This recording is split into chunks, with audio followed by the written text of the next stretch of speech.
Alright. Woo! Yeah! This Fallout 76 video is finally done. I'm so excited to bring this to the community. In this video, I share a lot of tips. I mean a lot to help players out. I will say, creating this video definitely slowed down my uploads on my channel. For sure. Because of how long this took to make. But I genuinely took my time cooking this to hopefully help the community out. This will be beneficial for new or returning players and players that have been playing a long time too. This is going to be beneficial for everyone. I cover tips from what to do when you first come out of Vault 76 and begin your journey, all the way to tips for when you have reached endgame. I will say this is probably going to be one of those videos that might take a few days coming back to fully watch this all. Or maybe you have this playing while you're playing Fallout 76 or doing something else, or you play this while you're like laying down or something and just soaking in the knowledge. But I can guarantee you will definitely learn a lot about Fallout 76 from this video. I could have garnered probably more views by uploading a bunch of different videos over these tips, but I decided to just jam-pack all of these into one video for your guys' convenience. Sure, the other way would have made me more money possibly, but I feel like this way is more convenient because you can just come back to this video. You don't have to like search for specific videos. You can learn just a bunch in this one video. Just in case you don't know what to specifically search, you can just find out a bunch of information in this one video. I feel like this is more convenient for players and will help more players out in the long run. Also, speaking of convenience, I created timestamps in the description for your guys' convenience as well, so you can return back to where you last watched this video at, or if you want, you can conveniently skip around to tips you want to learn more about. Writing out all these timestamps, I will say, also took freaking forever as well. Literally hours sitting here just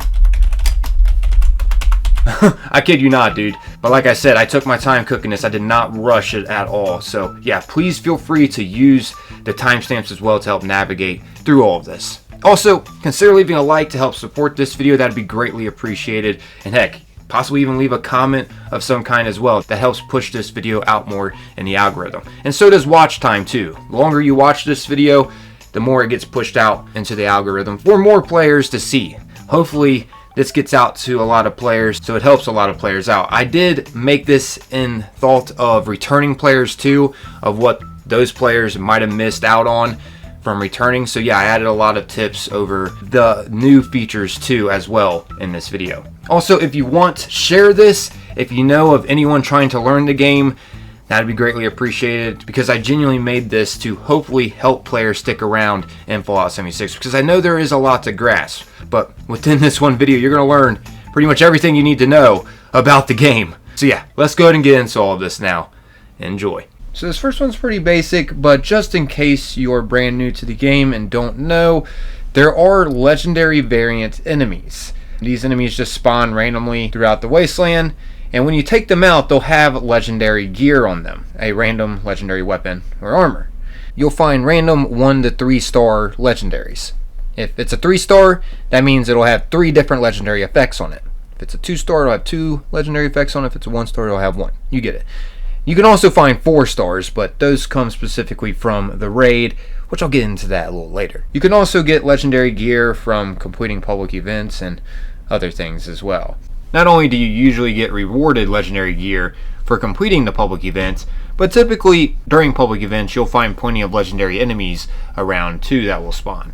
So it's a win-win showing up at the public events that will appear every 20 minutes on a server. Also, another great way to get legendaries is by spinning your Scrip at the Purveyor over at the Rusty Pick, which I'll get more into the Scrip currency further in this video, so stay tuned for that if you don't know what that is. But yeah, legendaries are what help you become more powerful in Fallout 76. Now, what you can do with these legendaries, well, first off, you could put them on your character if you want, if you find some use out of it, or you can break these down by going up to some kind of workbench. As you can see, when you go up to a workbench, it'll state scrap items. And yeah, you can scrap your legendaries to potentially get a legendary effect mod, or better yet, learn to craft the specific legendary effect. So you can craft a bunch of legendary effect mods.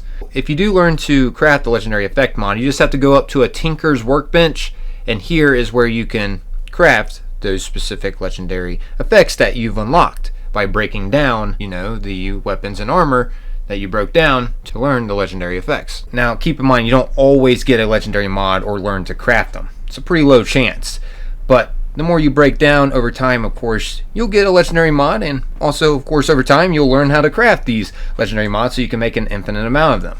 And it's good to know you only get the effects and learn how to craft them depending on whatever you're breaking down. So you're not going to learn how to craft the bloodied legendary effect or, get a mod for the bloodied effect if you're breaking down something that is two shots or furious. You know what I'm saying? It has to have that specific legendary effect on it to get the mod component or to learn to craft the mod component.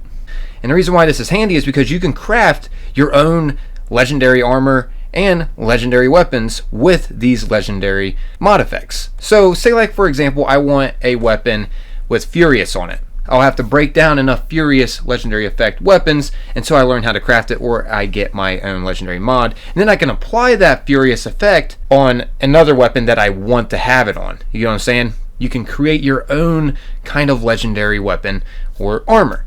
Like, that's what I did for my whole build. Like, I love overeaters on my power armor, so I ended up getting a bunch of overeaters legendary effect mods and put it on my power armor. Yeah, what you see here for my setup, I didn't just find all these pieces like this. No, I applied the legendary effect mods to my power armor so I could get it how I want. Same with my weapons. And the awesome thing about these legendary effect mods, they are tradable and droppable. So you may have a friend, or you may run into someone that could just craft you the legendary effect mod you are searching for to apply to their weapon or armor. It's good to know. You technically don't have to learn it. You may just end up running into someone that knows it and could help you out. You just gotta ask around. Something that kind of slips by players, which is really handy to know about, are the unique legendary weapons that we can craft over and over and over again to get specific effects that we may be on the lookout for. There's plenty of different unique legendary weapons that we can unlock to craft. So, for example here, a good one to craft over and over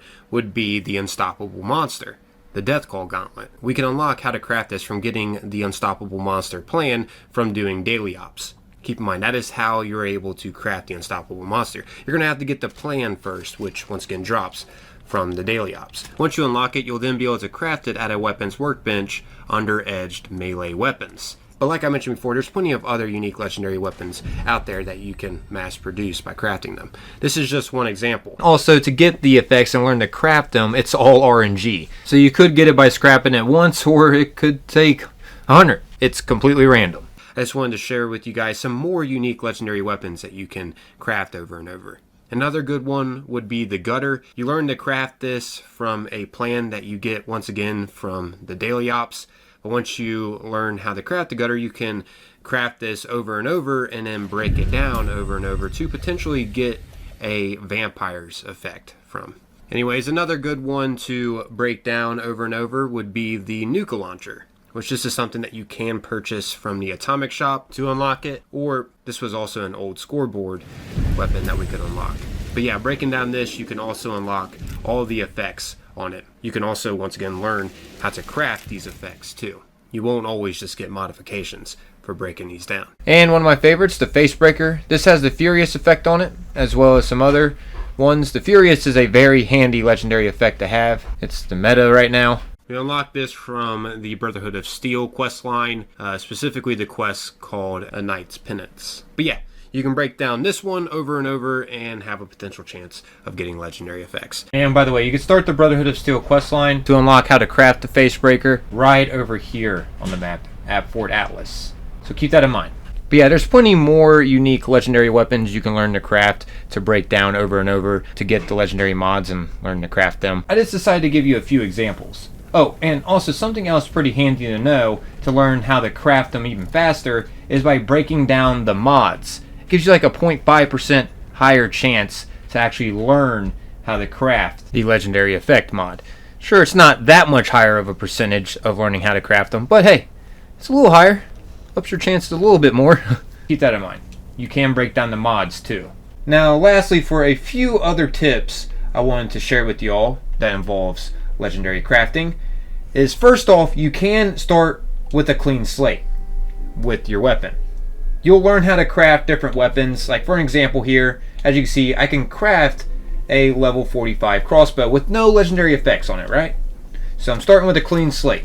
It has no legendaries.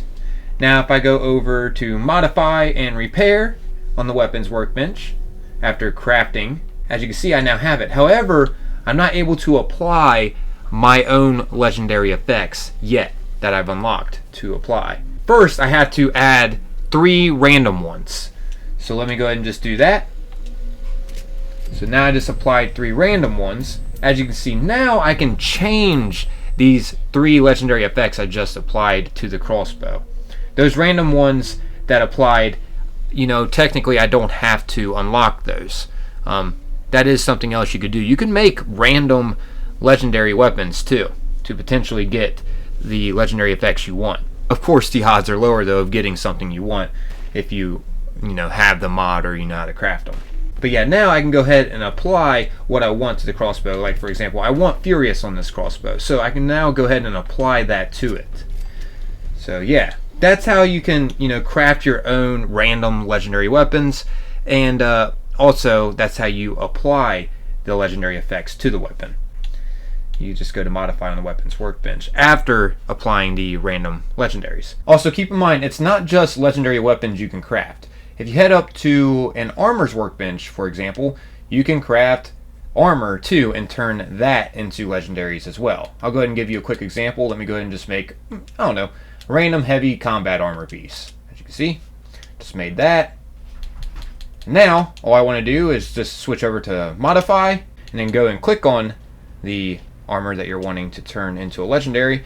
And yeah, you just add legendary mods to it. And once you add the 3-star legendary mods to it, you'll then be able to apply your own legendary mods that you have unlocked.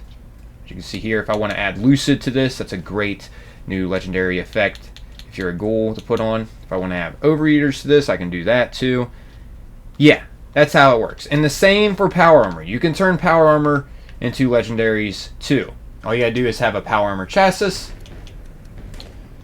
and then you'll put it by a power armor station. As you can see, I'm missing my leg on purpose just to show you an example. And then you just go to craft. I'll just go ahead and craft a T51B power armor leg. And then I just want to go to modify, and once again, add the legendary mods you want to add. Then once you add the random ones, you can start adding the ones that you have unlocked or that you have to make it however you want to make it. So yeah, that's how that works. I'll be showing you where to find all the workbenches that you need with ease further in this video. They're actually located at the Whitespring Mall. That is a crucial place to know about. It's a hub for pretty much everything. Now, something else important to know, after you do craft your own random legendary weapon or armor, it's not droppable no more. And it's not tradable anymore. Like, I'll go ahead and give you an example. That crossbow I just made, watch, can't drop it. As you can see, this item cannot be dropped. This will destroy the item, but you know the recipe to create it again later. Are you sure?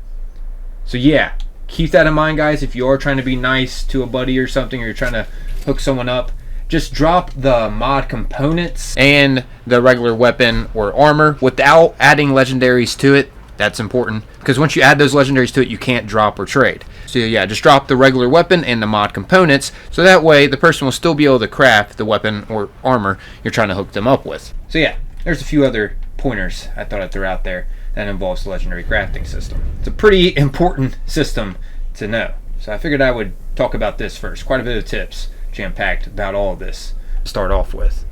Alright, so you know how I just went over how to craft like a regular weapon or armor and then you add the legendary effects to it? Well, now I'm going to be showing you how to unlock the crafting plans for a lot of the regular weapons and armor easily. So that way you can just craft these and add the legendary effects to them instead of having to search for the specific gear that you're wanting to drop or something. So from Vault 76, you want to head over here, and we're going to be heading inside the Whitespring Mall.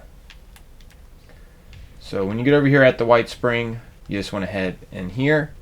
I'll be getting more into this location further in this video because there's much more than just what I'm about to be showing you. But you can find loads of plans here for regular weapons and armor, so you can craft them at a weapons workbench. So when you get inside the mall, you want to head to this place right here, Creekside Lodge. and head up to this vendor here. And here you can find tons of regular weapons.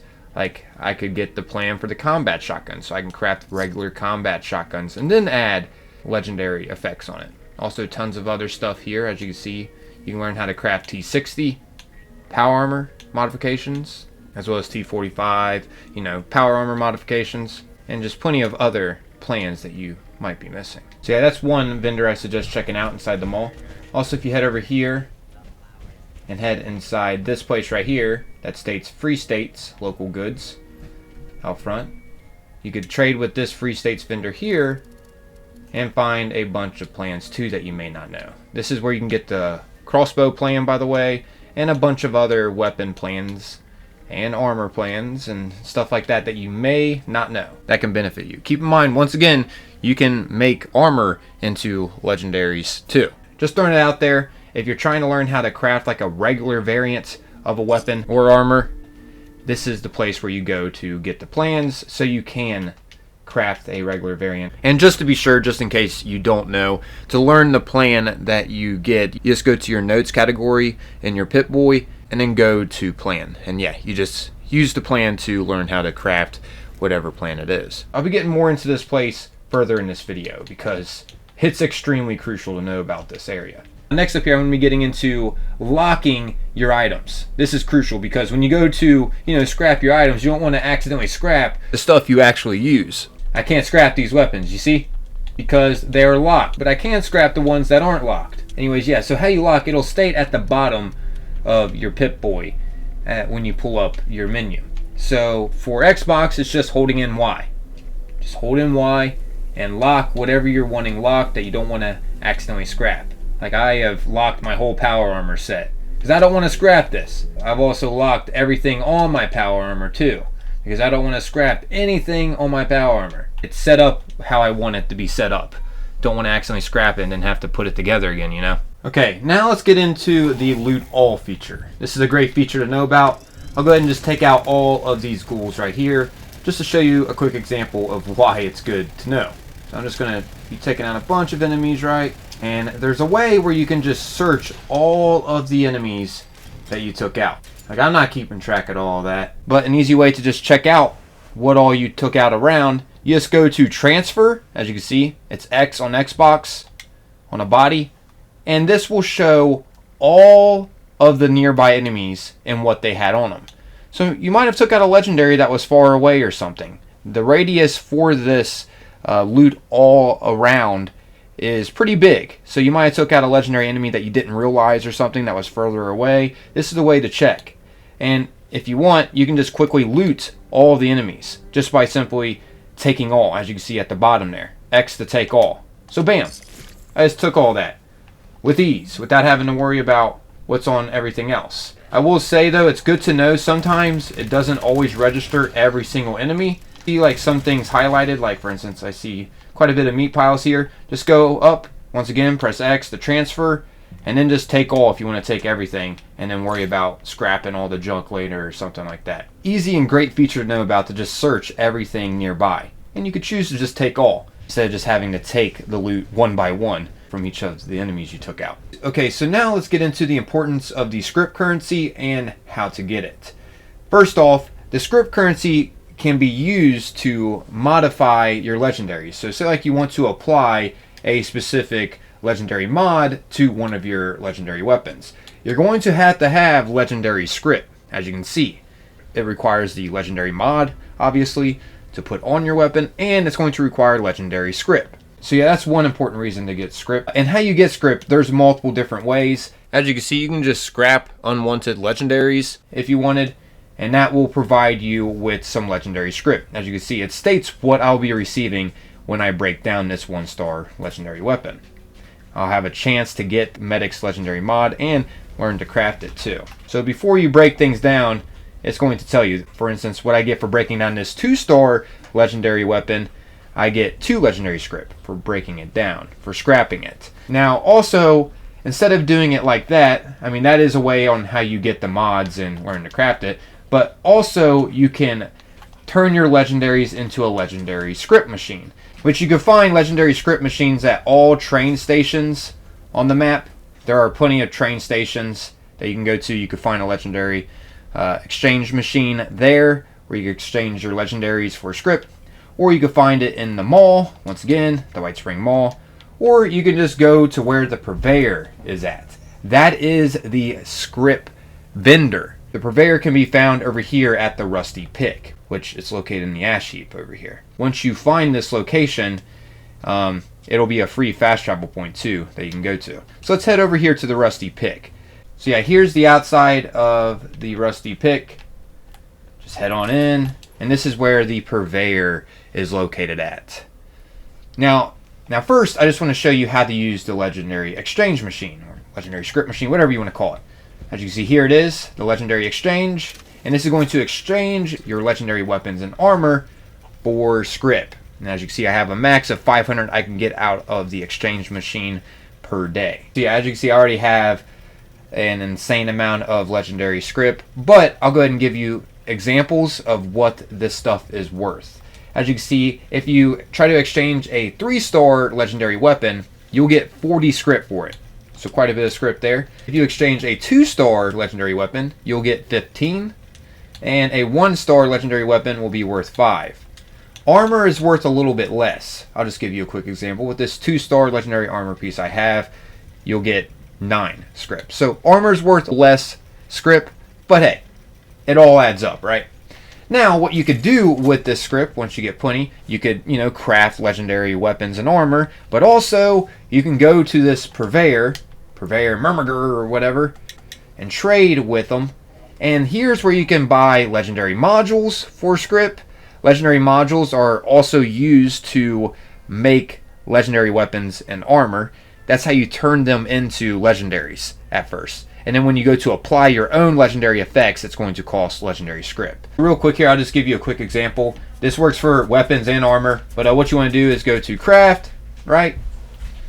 And then we're just going to go to just a random weapon. I'll just make a broadsider here.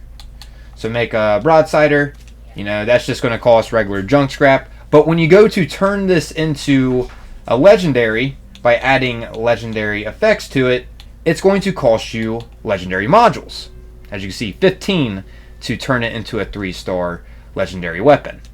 So keep that in mind. Legendary mods are extremely important. That's not the only way to get legendary modules either. You can also get legendary modules from completing public events. Also from the raid, you get plenty of legendary mods from doing the raid. I'll get more into the raid here in a little though. That's true in-game content. But yeah, this is just one way to get a quick amount of legendary mods. One legendary mod is worth 100 Scrip. It's not 100 for 100 Scrip. No, I wish. No, it's one legendary mod for 100 Scrip. Now, also you can buy Vault Steel Scrap. This is used to craft certain things in the game. This is worth 10 Scrip each. Also, you could purchase random legendary weapons, armor, and power armor that you could break down. Now, you could choose between melee weapons and ranged weapons too. And keep in mind, once you learn these, if you don't get something you want, you just break it down, and that's how you can learn how to craft different legendary effects, once again, or get a good legendary mod that you may be in search of. Or you can just turn them back into the legendary exchange machine and slowly stock back up. I'm just going to go ahead and purchase stuff to give you an example. That's how you could just get a bunch of legendaries. Like, I had tons of Scrip, guys, tons. So I can just buy a bunch of this stuff, bunch of legendaries, and break this down in hopes to learn to craft more legendaries. That's the reason why I'd suggest purchasing this stuff. Now afterwards, once you get done, purchasing all of those legendaries, you just head over to some kind of workbench. There's a Tinker's right by in the bathroom. And over here, you just break down all this to get a chance at learning some of the mods. Boom! I got a new crafting item unlocked, and I got the modification too, an extra legendary mod for it. Unlocked how to craft safe crackers. Not the best legendary, but hey, still learning new legendaries that I can craft now, straight from my workbench. Learned how to craft studded leather by breaking down armor. I can just craft studded armor. Studded leather, straight from my workbench. So how you can unlock how to, craft different armor. Learned how to craft now regenerating legendary effect. Woot woot. See? But yeah, that's a few important reasons on why Scrip is important. Got a few mods too from breaking down all that, as you can see. Now I'll just break down all this.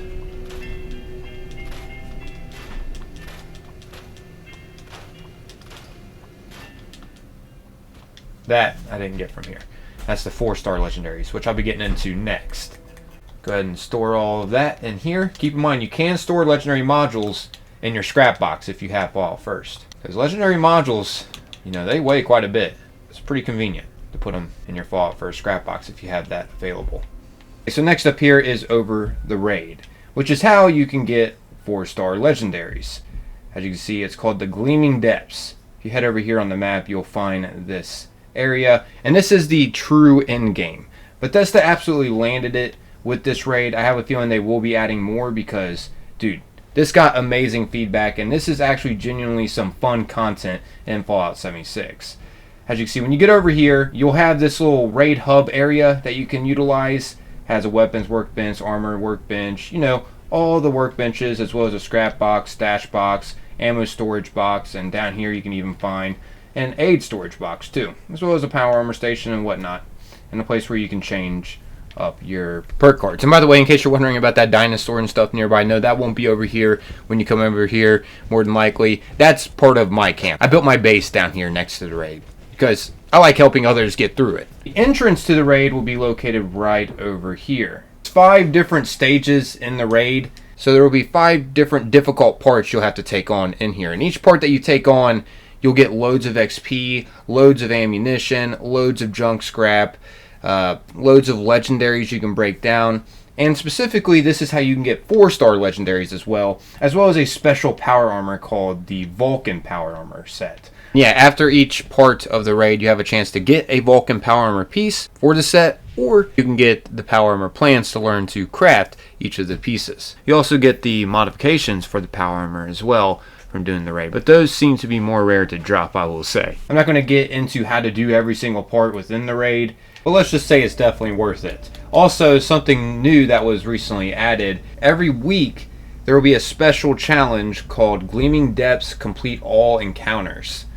So yeah, if you complete every single part of the raid, you'll unlock this Gleaming Depths chest that you can get once a week for completing this challenge. And it does weigh 300 pounds, I will say, so open it after you get through the raid because you are going to be over encumbered. I think they made it this much just to prevent duping with it. I'm not honestly sure why they made it weigh this much, but yeah, when you do open it, it'll contain 4 random 4-star legendaries that you can either keep or break down to potentially learn how to craft 4-star legendaries. The 4-star legendary effects are the most powerful legendary effects you can get in Fallout 76 currently. So yeah, makes the raid definitely worth it to do. Okay, so next up here, I'm going to be showing you all where some power armor locations are at in case you're wanting to get a full set of power armor. And of course, this is something easier to get in trying to obtain the Vulcan power armor from the raid. Keep in mind, each of these power armor locations that I'll be showing you all will be random.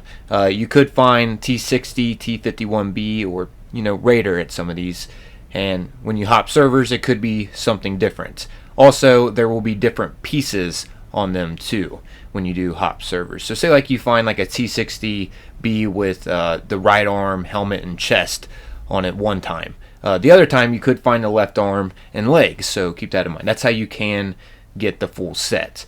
Just keep hopping servers and searching at these locations that I'm about to be showing y'all. They seem to be completely random for the most part of what they have on them at these locations. But yeah, the first power armor location I'm going to be showing y'all will be located right over here at George Junkyard. I'm going to be showing y'all a bunch of early locations to go to, just in case you may be a newer player watching this and looking for some power armor.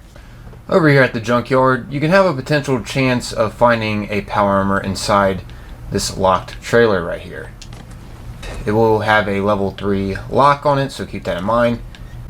But yeah, as you can see, you can find some Raider power armor inside here, along with a gnome next to this electric chair. Very bizarre. Anyways, carrying on, this next power armor location will be over by Mama Dulce's food processing. It'll be located right around here. It'll be located like right around here on the map. There will be either a T45 or T60 power armor that you can find over here. As you can see, there's Mama Dulce's. You just turn around, and head inside this warehouse here. Be warned, it is booby-trapped. As you see, it states right outside of here, keep out. Yeah, it is booby-trapped, but over here, oh shoot, I just got hit by the booby-trap. But over here you can find T45 or T60. It's random. I found T60 this time, coming here. This would also be a quick way to stock up on fusion cores too, going to these locations. Anyways, let's keep this rolling. This next power armor location will be right by the area that we were just at. It'll be located over here at Morgantown Train Yard. But yeah, over here at the train yard, you want to look for this crane right here. It'll be right outside this building. And inside the train that the crane is above, you'll find a power armor. Okay, it didn't spawn here this time, but there should be a power armor here. I'm just going to go ahead and hop servers. Voila. Okay, here it is. Yeah, so if the power armor doesn't spawn for you at any of these locations, just hop servers until it does. But yeah, this is where another one's located at. But anyways, the next power armor location I'm going to be showing y'all will be located over here at Arctos Pharma. Over here, we want to make our way to the very top of the building, and one way that we can do that is by just simply going up this staircase right outside of the building. Just make your way all the way to the top. There will be a few enemies that you may encounter up here. But what you want to do when you do get up here to find the power armor, you just want to head this way, then drop down here. This is just one of the ways you can take to get to where the power armor is at over here. But yeah, within this area here, where you can find this giant cargo bot wreckage, and you can also find this locked armory here. And in order to unlock it, you just have to use this terminal. Which, no worries, it's literally a level 0 terminal to unlock this door. And yeah, behind here, you'll find some more power armor. You see, I found some T60 power armor here this time. It may be different for you when you come here, though. Either way, let's keep it moving. Anyways, this next power armor location will be located right over here at Belching Betty.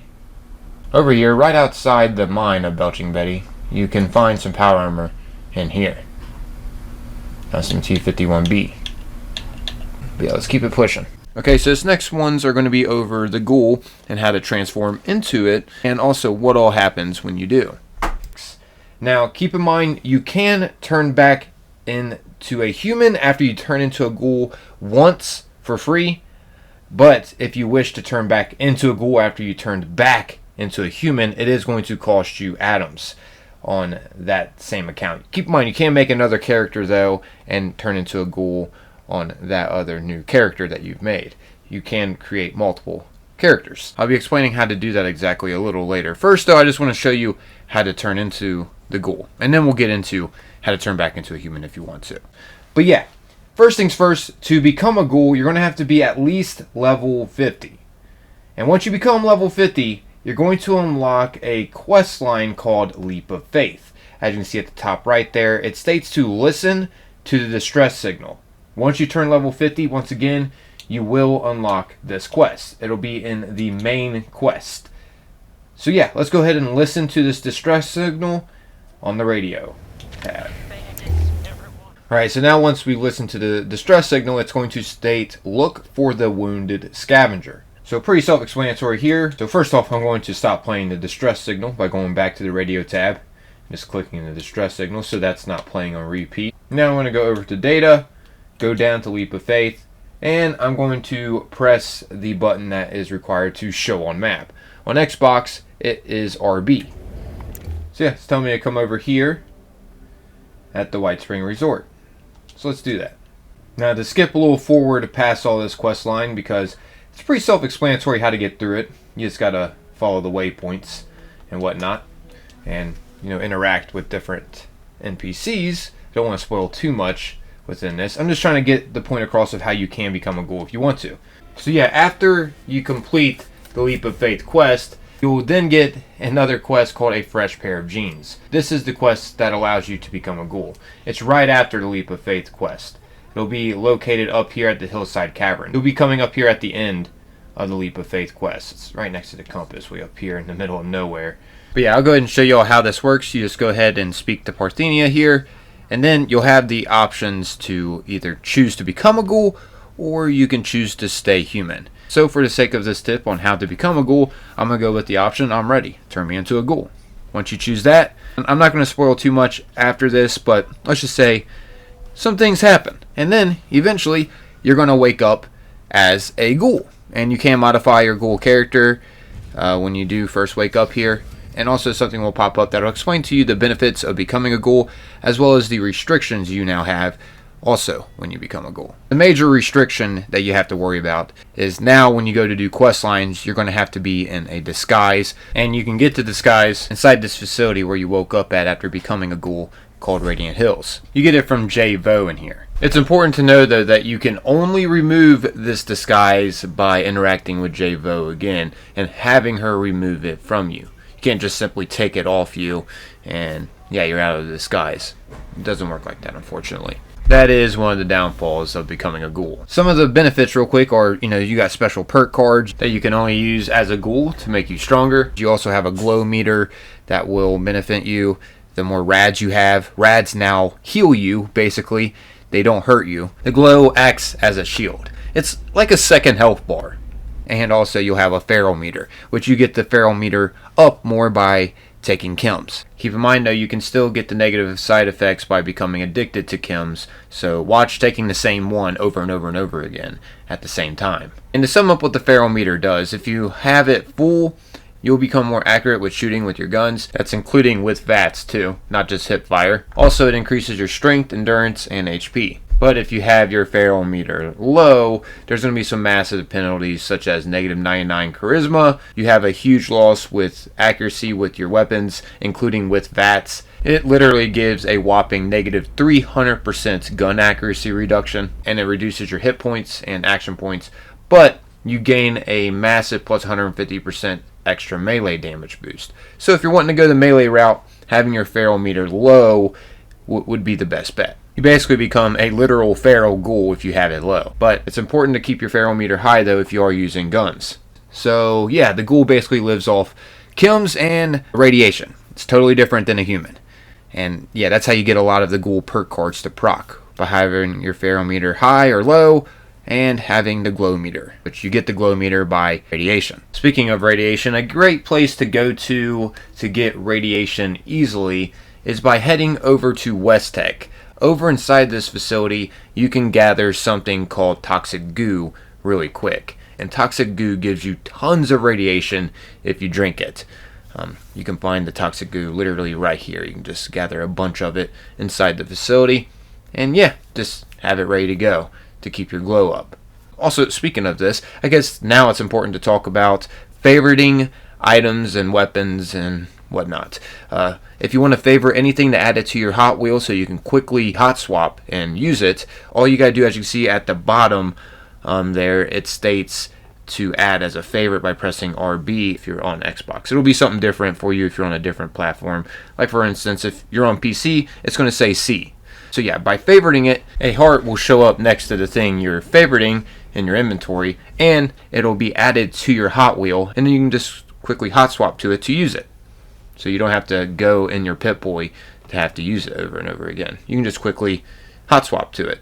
To pull up the Hot Wheel bar to hot swap, you just press up on D-pad if you're playing with the controller. That'll bring up the wheel. Or if you're on PC, you just press Q, or you just scroll the mouse wheel up, and that'll bring up the wheel to hot swap. Alright, so these next ones are going to be getting into the legendary perk cards as well as the regular perk cards, just in case y'all don't know much about them. As you can see here, if you just pull up your Pip-Boy, and then at the bottom it's going to state level up, or if you don't have a level up available, it's just going to state perks. So just press that button that it requires you to press to pull up your perks, aka your perk cards. You can find your legendary perk cards by going above the build that you have here. As you can see, it's at the top. It states legendary perks. Up here, you could slowly work toward getting these legendary perks. I will say they are pretty costly. They're going to cost something called perk coins. Let me go ahead and just unequip this right here and give you all an example. So yeah, as you can see, here's a bunch of the legendary perks. There are ghoul specific ones too. And how you can level these up is by getting perk coins. And they are going to be pretty pricey to level up. As you see, this is 50 perk coins to get it to rank 2, and it's going to cost 100 to get it to rank 3, and it's going to cost 150 to max it out. And I will say it's really beneficial too if you level up the special legendary perk cards, as in like luck, agility, intelligence, strength, endurance, and stuff, because this will actually give you more perk cards you can put on your build. As you can see at the bottom, it says +5 endurance and +5 endurance perk points. So really my endurance would be only level 7, but thanks to the legendary endurance perk card, it's now 12, which I can now add more endurance perk cards to the endurance category. Definitely handy. And by the way, how you get perk coins to get the legendary perk cards, you just scrap your unnecessary cards, which I have a lot. And it states how to scrap right there. I just press the start button and I can scrap them for perk coins. That's how you can slowly but surely stock up on perk coins to upgrade legendary perk cards. The legendary perk cards really help complete in-game builds, I'm going to say that much. There's some really good ones to get your hands on. One of my personal favorites is this one right here, taking one for the team. As you can see, it states enemies take 40% more damage when they attack you if you're on a team. So you get an additional 40% extra damage by maxing this one out. The legendary perk cards are great to know about. Also, you can choose from different perk cards too. I ran into a player the other day that didn't know this, so I'm just going to throw this out there just in case you don't know. You can pick perk cards when you level up. As you can see at the bottom there, I just click in the stick, pick a perk, and then I could scroll through different perk cards. Instead of just having to luck out with random perk cards you get, you can pick perk cards too when you level up. I got a lot to choose from because I got a lot of extra level ups. My build's already done. I've just been, just leveling up just to level up and help other players. But yeah, figured I would share this just in case some of you may not know. This information right here over the perk cards is crucial to know about. Okay, so this next tip will be over how to get started with fishing. So straight out of Vault 76 here, all you got to do to get started with fishing, you just head down these stairs, and right over here you'll find a note called Anglers Needed. Go ahead and read that, and this will send you in the direction where you need to go to get started with the fishing quest to unlock the fishing rod. So yeah, as you can see, discovered, Fisherman's Rest. New quest available, Casting Off. It's a side quest, and you'll need to go and investigate the Fisherman's Rest. Fisherman's Rest is located right over here. So yeah, go ahead and head on over there. It's in the mire. And over here is where you will be able to unlock the fishing rod. And the fishing rod is used to catch many different fish. Also, it's used to complete challenges. And also, it's used for some other beneficial things as well. Definitely suggest going here and getting the fishing rod. So boom. Now, you can go and fish after you talk to them. All you gotta do now is just approach a body of water and you'll now have the option to fish, as you can see. And fishing will take some practice to get used to. Basically, when you go and cast your bait out, you're going to have to start reeling as soon as your bobber goes under. So just pay attention to your bobber. And when it goes under, start reeling. And now you're going to have to try to get that red at the fish in the radar. And that's how you reel in the fish to catch it. Of course, there's going to be harder fish to catch, and the better bait you start using instead of using the common bait, the more you're going to attract more difficult and rare fish. So keep that in mind. Also, like I mentioned before, fishing will help you out with challenges that you can complete, and doing these challenges will help you unlock better fishing reels so you can catch fish easier, and also you'll get some other goodies too. So if you go to challenges and go down to fishing, this will be unlocked, and as you can see, you can unlock new reels which will help your fishing. The first reel you start off with isn't all that great. The better reels you get, obviously, the easier it will be to catch rare fish. Also, you can unlock other things like titles, a fish display plaque, unique camp items. So yeah, definitely something pretty rewarding you may want to look into. Oh yeah, and something else good to know over at Fisherman's Rest, if you ever do run out of bait for fishing, you can just trade with this guy here, Captain Raymond Clark, and he has bait that you can buy from him. So keep that in mind. It's just common bait though. And another way you can get them is from seasons. As you can see here, you can get superb baits or improved bait sometimes from seasons. Or you can get them from the atomic shop, sometimes even for free from there. Also, you can get them from challenges, as you can see here. Catch any fish in Burning Springs for 10 common. Catch any fish in a sandstorm for 3 improved bait. I mean, you get it. That's another way where you can get bait. And the fastest way to get the good bait quickly is by doing specific public events, like specifically bounties, because you can pop bounties over and over to do them, really quickly. As you can see, you'll get rewarded good bait after completing a bounty, which that's what I'm going to get into next, in case you don't know about bounties. Okay, so next up here, let's get into the bounty system. So first off, to be able to even find these bounties to do them, you're going to have to head over to Highway Town in the Ohio region over here at Burning Springs. When you get over here, you can head on inside, and you'll find a bar called the Last Resort inside this place. This is where the Ghoul is at, aka Cooper Howard, and you go up to him and talk to him, and this is where you can get your bounties. He'll tell you about them as well. There's also a high tier premium bounty that you can do that's going to cost you 5,000 caps each time though. These are the bounties that are worth your time doing. I'll get more into why here in a little bit. There's also the Grunt Hunt bounties, which you can find on the table right next to the Ghoul once you learn about how he has these bounties for you. These Grunt Hunt bounties are free to do, and once you do trigger them, there will be a location on the map where you'll have to go to take out the bounty. These bounties are going to be way easier too, the ones that you'll have to go and take out, compared to the premium bounties. However, the rewards aren't as beneficial. That's the reason why these aren't as worth it to do. The only thing that's really worth it to do out of these, from doing these, you'll be able to farm some legendaries. You also get treasury notes, I believe. And most importantly, seems after every 3 to 6 grunt hunts, you'll get a wanted poster, which getting this will save you 5,000 caps. You won't have to spend 5,000 caps to do a high tier bounty, because this wanted poster counts as a high tier bounty. You're just going to have to put the wanted poster on the bounty board that's inside Highway Town. It's right outside of the Last Resort bar. You can find it right here. So yeah, this will save you some caps if you don't have 5,000 caps to spend. Keep in mind though, if you don't put the wanted poster away in your stash or use it, it seems you won't be rewarded the wanted poster again from the grunt hunts. So make sure you don't have it in your inventory is what I'm getting at when you are trying to get more of them. Now let's get into the high tier bounties, the premium ones. So how this works is the Ghoul will give you a wanted poster once you do purchase a 5,000 cap bounty. Then you'll just take that wanted poster and plop it on the bounty board right outside the bar when you want to use it. And once you do use it, it'll notify the whole server that a high tier bounty is available to go and do. So the whole server will be notified to help out against this bounty. It'll count as a public event that you go to on the map. These high tier bounties are called head hunts. And yeah, that's how it works. You just go there now and then take out the high tier bounty with the server. The reason why these are worth it is because you'll be rewarded once you do complete it 3 random 3-star legendaries.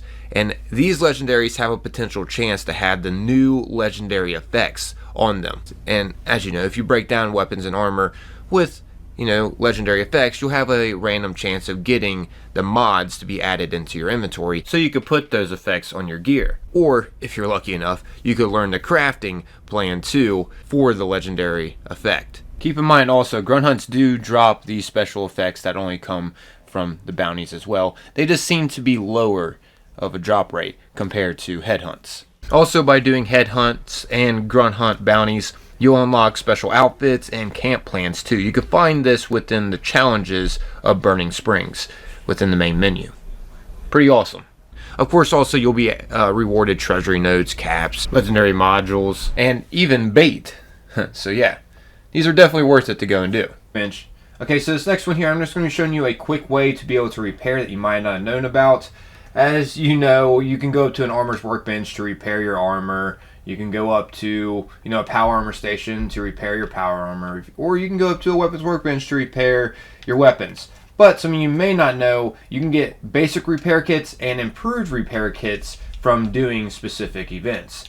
Like taking on certain boss fight events, like the Scorch Beast Queen, or some other public events like doing bounties will reward you with improved repair kits. Or you can get improved repair kits and basic repair kits from doing the raid. But yeah, you can use these to repair your weapons and armor on the spot. What I mean by that is, for an example here, what do I have that's kind of low? Okay, I have this Tesla cannon, and it's taken quite a bit of damage. As you see, its condition's kind of low there. It's about to break any time now.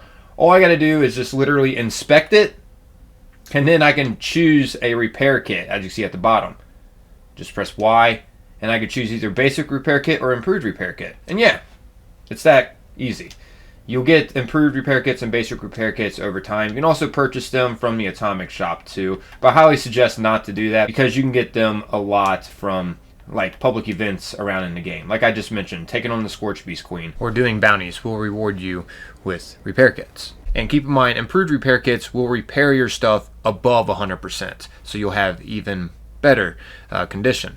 Basic repair kits will just repair your stuff to 100%. Either way, they're both handy. So this next tip is to make sure you turn your camp public map icon on. You can do that by clicking your camp and then scrolling down to public map icon and then turning it on. This makes it so other players will be able to see your camp on the map. Like, as you can see, I can see this guy's camp on the map. That's because his public map icon is on. So yeah, make sure you do that if you want players to visit your camp, or they're not going to be able to find you. Or if you don't want players to visit your camp, then make sure you turn it off. But yeah, anyways, these next few tips will be over in the Whitespring Mall. This is a very convenient location to know about, and it's over at the Whitespring Resort. I'm currently outside of the resort here, and one of the ways to find the mall, in case you don't know, is by entering the place through here, and once inside here you could find the mall down these stairs. And one of the reasons why the Whitespring Mall is convenient to travel to is because of everything that you can find in the Artisan's Corner shop inside of this place. As you can see, you can find loads of crafting stations here. A weapons workbench, some chemistry stations, some power armor stations. You can even find a brewing station here. There's also cooking stations you can utilize, armor workbenches here you can utilize, and tinker's workbenches here for you. There's also a stash box here you can use, and a scrap box here you can use. Not to mention a place where you can respec your character at if you want to. As you can see, this machine here will help you respec your character. There's also a legendary exchange machine in here that you can use to, you know, scrap your legendaries to get Scrip. That's also here. And there's also a gold press machine here that you can turn your treasury notes to for gold bullion. So yeah, you got loads here that you can utilize in this one area. So say like you don't have enough to make like a weapons workbench currently at your camp. You can easily just come here and use this weapons workbench. Or you don't have enough to make like a power armor station, or you don't have room or something for some of these workbenches at your camp. You can just come here and use these. They're all provided for you right here in this location. This is definitely a convenient spot to know about. Anyways, another reason why this spot is convenient to know about is because of all the vendors here. Like for instance, trading with this vendor, you can get bulk junk if that's what you're looking for. Over here inside this shop, Studio 58, you can find tons of camp plans if that's what you're looking for. You might find something in here that you don't know and, you know, want to spend your caps on to know it. There's tons of camp plans inside of this shop. There's also plans you can find over here from this vendor. As you can see, you might find some that you don't know from this vendor. I currently see some plans that I haven't learned yet from this one. But yeah, there's tons of vendors around in this location that will benefit you. I feel like it's important to know that these vendors have tons of plans that you may not know and could help you out in your travels. They even have a vendor bot inside the Le Grand Gourmet here where you can purchase loads of recipes from to learn. And these change up too each time you hop servers, so you may find something different your next time around. Keep in mind though, not all of these shops sell plans and recipes. Some of them might sell just like aid items or clothing or junk items, so keep that in mind. Like this shop here only sells, you know, aid items, doesn't sell any plans. But if you're looking for some quick aid items, this is a place to go to purchase some. The chemist shop here makes sense. But yeah, that's another tip about the Whitespring Mall. All the vendors that are around here, you can find loads of goodies from these. And it's good to know too, when you do hop servers, the vendors' inventories will switch up a bit as well. Be sure to be also selling some things to them to stock up on some caps. And another tip I want to throw out there is how you can unlock the fast travel point to fast travel directly to the Whitespring Mall. all you gotta do is unlock the Whitespring north entrance location on the map, and a way to do that is just exit out of the north entrance from the Whitespring Mall. This will unlock the location that's needed in order to fast travel to the mall. This will help you save some time not having to wait through as many loading screens. But yeah, this is definitely an important place to know about. Another bonus is, once you do discover this place, it is free to fast travel here too. Which brings me to my next tip, and that is to take advantage of the free fast travel spots around the map. The Whitespring Resort being one of them, but another spot where you can fast travel for free at is over at the crater. So say like you have to go to an area around the crater. Let's just use the Knife Edge for an example. As you can see, right now it costs me 40 caps to fast travel over to the Knife Edge.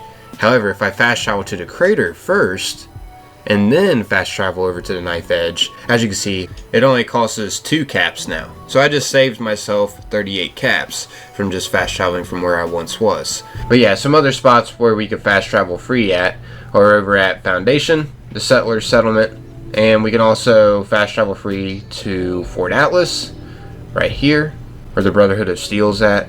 Anyways, you can also fast travel free over to Vault 76, as well as to the Rusty Pick, which is located in the Ash Heap. This is where the Purveyor is at. And you can also fast travel for free to your own camp and to public events with exclamation points. You can also fast travel for free to them. So yeah, there's free fast travel points all around the map to help you in the long run save some caps. However, you are going to have to go through some more loading screens though, so getting to the location could take a bit more time. So that is a downfall over using the free fast travel locations, but overall this will help you save caps. Anyways, next up I'm going to be getting into Treasury notes. You get Treasury notes by completing certain quests and events.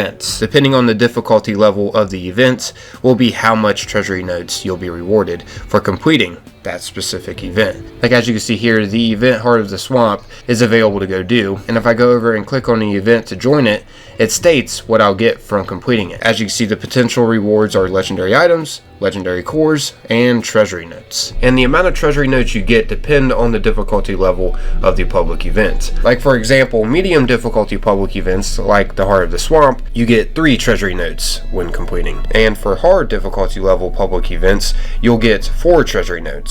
Like if you complete Radiation Rumble, or if you defeat the Scorched Beast Queen at the Scorched Earth event after nuking the Fisher Site Prime, you'll get 4 treasury notes for doing these public events, which I definitely recommend to join in on the hard difficulty level public events because you'll get loads of experience too from them. But yeah, the hardest difficulty level public event is considered very hard, and you'll get 8 treasury notes when completing it. Like for example, the Colossal Problem event, where you have to go inside Monongah Mine and take on the Wendigo Colossus boss named Earl Williams, and then escape the mine. Yeah, that event can definitely be worth it completing. There's also other unique rewards that come from it too. But anyways, these next tips I'm going to be getting into are where to go to turn in your treasury notes at. I'm going to be showing a few locations over where you can go, and I'll also be showing you where to go to spend your gold bullion that you get from the treasury notes, just in case you don't know, because this is some really important information to know about in Fallout 76. First location will be over here at Foundation, which is the Settler Settlement. It's located right here on the map. Yeah, once you get over here, you can find a gold press machine to turn in your treasury notes over here next to Samuel, which is the vendor that sells things for gold bullion. As you can see, the gold press machine though is located right here. And keep in mind, each treasury note is worth 10 gold bullion. So you're able to turn in 40 at a time to get 400 gold bullion a day. And also, one of the locations where you can spend your gold bullion at is from this guy here named Samuel at the Settler Settlement. As you can see, he sells a lot of goodies. And keep in mind, the higher reputation that you have with the settlers, the more things become available for him to sell to you. So yeah, this is one area where you can turn in your treasury notes and spend your gold bullion at. Another location will be located over at the crater, the Raiders settlement, which is located right here on the map, on the complete opposite side. Now, I'm going to be choosing to fast travel to the exterior of this place, just in case you haven't been over here and unlocked the crater core, because that's where we have to go over here to spend our gold bullion and turn in our treasury notes at. But yeah, once you're over here, to enter the crater core, you'll just have to head on over here. As you can see, there's a sign right here that states core and points up. So yeah, this is the entrance to it. And once you're inside the creator core here, to be able to turn in your treasury notes, you'll just have to head on over here. As you can see, here's the gold press machine. And to spend your gold bullion, you just have to head on over to Mortimer, which the vendor is located right here inside this place, as you can see. And keep in mind, it's the same scenario with the settlers vendor, Samuel. The higher and better reputation that you have with the raiders, the more things become available from Mortimer that he sells. So yeah, keep that in mind. If you don't see anything that you like at first, you may find some things that you like over time. I'm not going to be getting into everything that they sell though in this video. But I will say I think it is pretty worth it to get the reputation up for the raiders and settlers. And it just gives you another thing to do in the game as well. Anyways, like I mentioned before, there's also a gold press machine at the Whitespring Mall next to the legendary exchange machine. I'm not going to count this as a tip though, just because I already went over this briefly. Just a reminder though that there is one here too. But anyways, lastly here, I'm going to be showing you another vendor that you can go to spend your gold bullion. And that vendor is located in Vault 79. The vault's located near Bailey Family Cabin. But yeah, inside of Vault 79, you can find the vendor that you could trade with over here. As you can see, his name's Regs. And this guy has loads of things available for gold bullion. As you can see, I mean, look at all of this available. It's insane. Plenty of great stuff you can purchase from this guy. However, keep in mind, you can only access this place after you complete the Wastelanders questline. And in case you don't know what the Wastelanders story questline is and where it starts at, you get the first quest at the very beginning of your adventure as soon as you exit out of Vault 76. The Wayward Souls quest is at the beginning of the Wastelanders storyline. Eventually, further on in the quest line, once you get done completing the quest The Elusive Crane, the next part will require you to be at level 20 at least. If not, the Overseer will see you unfit and you won't be able to progress yet. But yeah, once you do reach that level, the next part will begin over here inside the Overseer's home at Sutton. Tuning in to the Overseer's broadcast in the radio tab of your Pip-Boy will give you coordinates to her home. She'll want to meet face to face to talk. This will be the beginning of the New Arrivals questline, which is still a part of the Wastelanders storyline. This was all added within the Wastelanders update, the update that added human NPCs in the game. Yeah. That's how you gain access to this place. And it's also good to know if you already are level 20 or higher, you could just start this part of the Wastelanders storyline if you want. You could skip past the Wayward part. And in case you're wondering, whichever side you do choose, the same things will still be available to purchase with gold bullion. You don't miss out on like any special gold bullion items. Another reason why it's worth it to get through the Wastelanders questline is because of the NPC that shows up in the second story of the Wayward. This NPC named Smiley up here will sell you gold bullion for caps. As you can see, here's what he looks like. Very patriotic looking.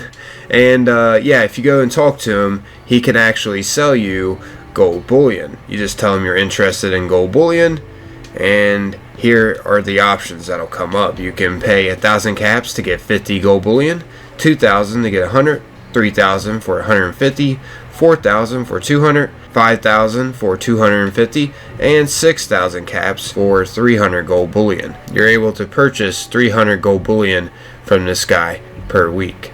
So it can help you get your hands on more gold bullion faster if you got the caps.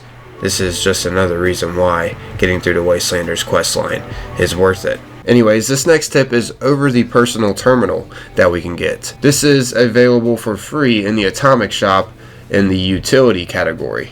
As you can see, you can get it for free if you haven't got it yet. Speaking of that, I had to sign into a whole nother account just to show you that it is available for free, because I already got it on the account that I usually play on and it just said own. But yeah, this personal terminal is actually pretty useful, especially if you're just starting out. And to top it off, it doesn't even require power to run, so you don't have to have all the materials to craft a generator to run this thing. It's pretty easy to craft, especially if you're just starting.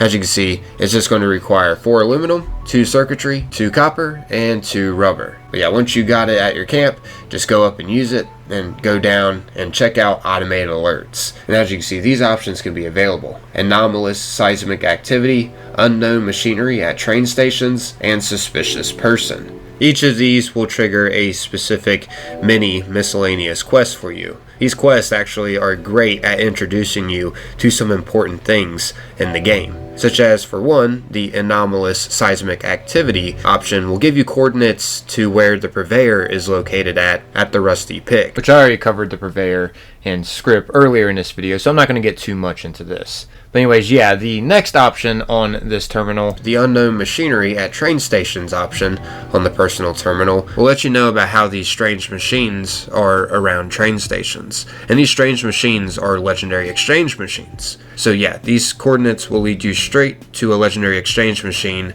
at the nearest train station, which I already covered this as well earlier in this video. But this next option I haven't, and it's really important. The suspicious person option will give you coordinates to a tourist that has some items on them that you loot. Those items will be a holotape, a bucket list, and a broken camera. And once you do loot these items, you'll trigger a quest called Bucket List. This quest is an introduction to the camera. It shows you how to repair a broken one and use it. You'll have to use it during this quest too. You have to take pictures over the locations the tourist had on their bucket list. So yeah, at the beginning of this quest, you'll have to go to a Tinker's Workbench to repair the broken camera that you got. And once you're on a Tinker's Workbench, you'll just have to choose the camera option. This is where you can repair the broken camera. As you can see, it's going to require 3 adhesive, 5 aluminum, 1 broken camera, 2 glass, 5 silver, and 3 springs. So yeah, that's how you're able to use a camera, in case you didn't know. I will also mention, once you do repair the camera,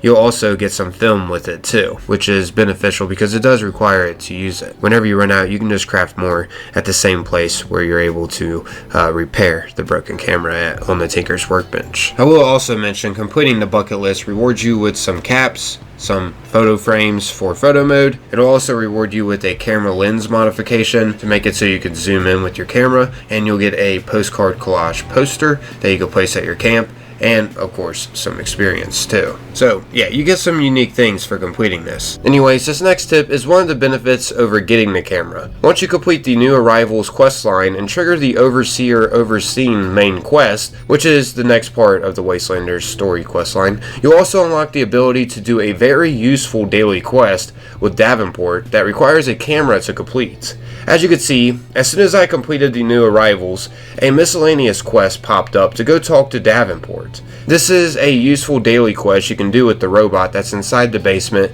of the Overseer's home, which is located right here from Vault 76. Davenport will want us to go take pictures of either the crater or foundation for intel. The convenient thing about doing this is that you can gain faction reputation with either the raiders or settlers, depending on which place you decide to get pictures of.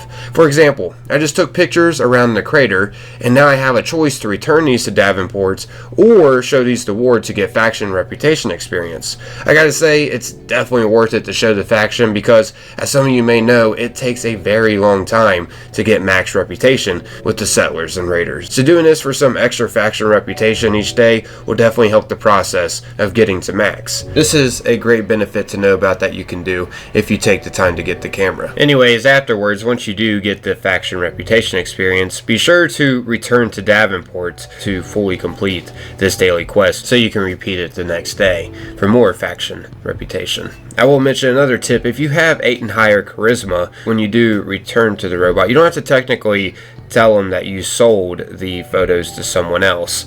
As you can see, this option will become available if you have 8 and higher charisma. And choosing this one will make it so Davenport won't be as upset with you and will give you some caps still for completing this. Anyway, something else to know is if you do complete the bucket list quest and get the camera lens modification, a new modification will become available as a reward from completing the photo opportunity daily quest with Davenport. All you'll have to do is, after you take the pictures, just head back and give them to Davenport instead of turning them into a faction to get faction reputation. I will mention too, when you do go back to Davenport to give the photos, these special dialogue options will be available to help better the rewards you get from completing this daily quest. You'll have to have at least 8 and higher charisma or 8 and higher intelligence. So yeah, keep that in mind. I do recommend, if you are wanting the camera lens, once you do get it, to just go back to getting faction reputation from this daily, because it does help with the progress of getting better faction reputation. It's just another thing you can do to get more reputation experience. And you'll also get Scrip and Treasury notes too. So yeah, doing this daily is worth it. Anyway, speaking of reputation, that's what I'm going to be getting into lastly here, just in case you don't know much about it. First off, in case you don't know how to check your reputation status with the Settlers and Raiders, all you got to do is pull up the social menu and then go above the public teams and where your friends list is located at and whatnot. As you can see, it states what your reputation status is at. On this profile, I'm currently neighborly with the Raiders and neighborly with the Settlers, which is right before maxing the reputation status. After neighborly is max reputation, and it takes a while to officially max, I will say. Which, speaking of getting your reputation status better, I guess I should show you a few more daily quests that you could do each day you sign in. Over at Foundation, where the Settlers are located at, you could talk to Ward over here. Ward's located in this little trailer here. And when you go to talk to him, he'll want some help retrieving some stolen goods. And if you choose to help him, this will be the beginning of the daily quest called Vital Equipment. Doing this will help increase your settler reputation. It's really easy. All you have to do is just go where it says to on the map and retrieve the stolen goods. And when you do go search for the goods, you can activate a tracking device to locate them easier. It'll be located in the radio category of the Pip-Boy. This is very convenient to use. I do also recommend when you do go return these stolen goods to just donate them back to Ward instead of wanting something in return for doing it, because it'll give you an extra little boost with your settler reputation. Anyways, yeah, also keep in mind the higher reputation status you have, the more things become available to purchase with gold bullion from Samuel over here. As you can see, this is the Settlers Gold Bullion vendor. So yeah, this is one of the major benefits over increasing your reputation status. More unique things become available for you.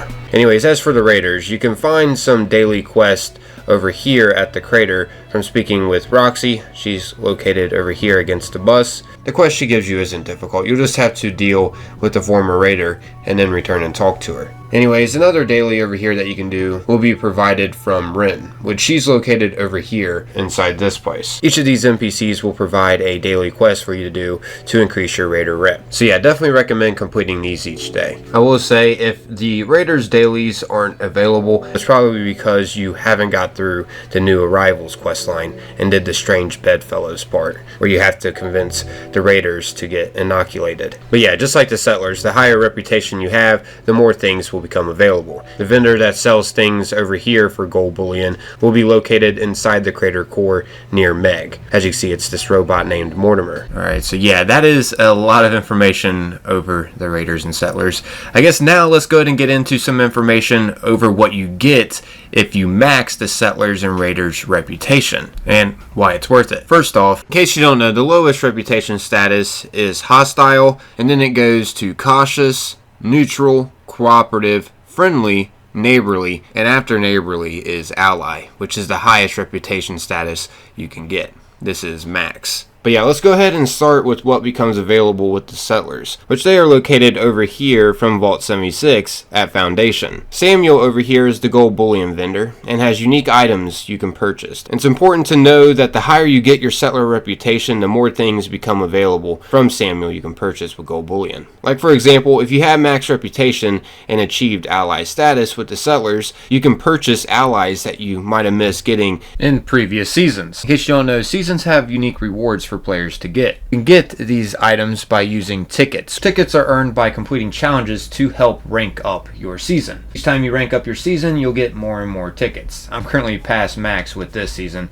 But yeah, also keep in mind, just getting experience too will help toward progressing your season. So just playing the game helps you earn these unique items within the season. So yeah, that's good to know. And keep in mind, not only do allies get sold from the Settlers and Raiders gold bullion vendor, but you can also find like some of the good stuff that was also part of the season, like a collectron or a specific weapon like the Dom Pedro. Over time, the more sought after valuable items that were in the season, Bethesda makes it so players can still get a hold of these from those specific gold bullion vendors. Once again, at the Raiders and Settlers. So that's the reason why also working on your reputation with both Settlers and Raiders is important, because some things may be sold at the Settlers and other valuable things that you might have missed will be sold at the Raiders. I know I wanted Maul the Super Mutant as an ally in my camp and missed out on getting him because I wasn't playing as much then. But as you can see, I can purchase Maul for 4,000 gold bullion. Sure, yeah, it definitely takes a lot of gold bullion to get, but at least we don't completely miss out on these special allies Bethesda designed for our enjoyment. It's awesome to think about how players who weren't around are still able to get these things that they missed from previous seasons. I think that's awesome that Bethesda added something like this for players that did miss out. Like the Tesla Cannon is another great example. That is an amazing weapon to get your hands on, and it was from a previous season, but players are still able to get it now from getting their Raider reputation maxed out and then purchasing it from Mortimer. So yeah, it's beneficial to get your Raiders and Settlers reputation maxed, because that's how you can get the valuable things that you might have missed from the seasons. Bethesda's just going to continue adding stuff to their loot pools over time. Oh yeah, and you'll also get achievements too for maxing Settlers and the Raiders' reputation. As you can see here, you'll get something called a Solid Foundation when you max the Settlers' reputation, and you'll get an achievement called Friends in Low Places when you max the Raiders' reputation. And by the way, I showed you how to find the Settlers' gold bullion vendor. In case you don't know, you can find the Raiders' gold bullion vendor by heading to the crater, which is the Raiders' territory. It's at the top of the map. And when you get over here at the crater, you just want to head into the crater core, which is located over here inside this place.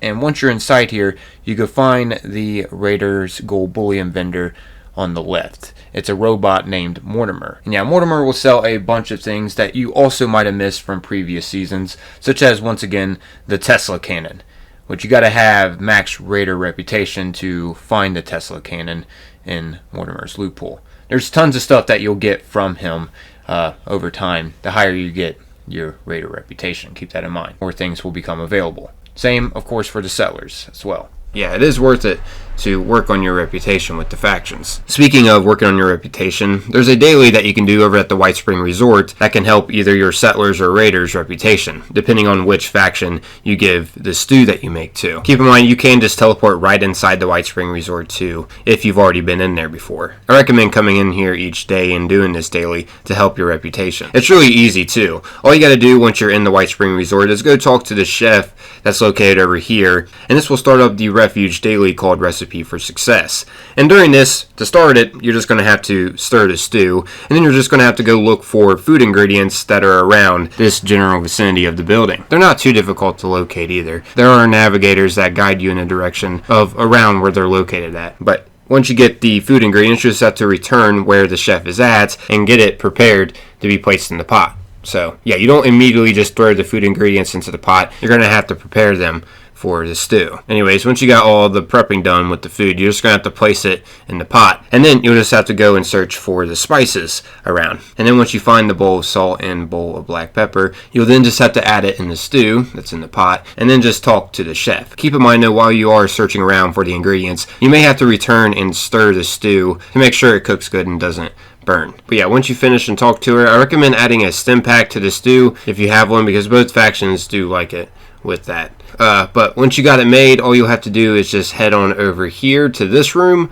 and you will find a lady sitting down, which this is the settler side, and the guy standing over at the bar is for the Raiders. So if you give the stew to the Raiders, you're going to get Raider reputation, and if you give the stew to the settler side, you're going to get settler reputation. Definitely convenient to know about. Helps you get more reputation experience each day. I will mention also, if you did add a stim pack within the stew, you'll receive the restorative Vention and Tato stew. And as you can see, what it does is it restores health with an initial burst, and it increases your health regeneration for 30 minutes. So yeah, it's pretty nice. Some other ways to increase your settler and Raider reputation is to make sure you do not miss the events Eviction Notice and Moonshine Jamboree that come up in your server. These events are very beneficial, and they give you reputation for either the Settlers or Raiders, depending on which event you're doing. If you do the Eviction Notice event, you'll get Settler reputation, and if you complete the Moonshine Jamboree event, you'll get Raider reputation. So yeah, try not to miss out on these. I will mention it's also good to know, once the Eviction Notice event pops up in your server